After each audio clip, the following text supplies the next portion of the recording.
Il Matera si complica la vita e inguaia la sua classifica anche contro il Siena e a Bisceglie, ultimo campo neutro della stagione, o almeno così si spera, finisce 1-1 tra i fischi e le contestazioni alla panchina di Benedetto.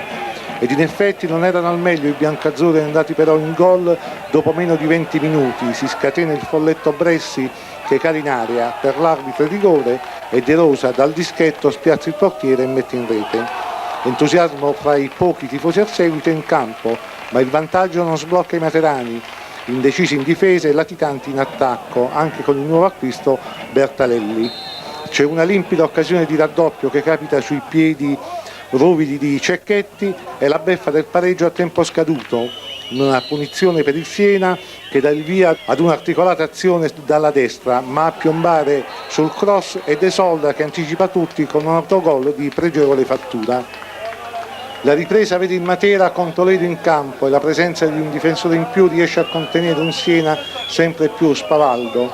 Neppure l'ingresso di Mucciarelli cambia l'andamento a favore dei gialli toscani che sbagliano molto e si trovano in qualche occasione davanti un grandissimo Bruno.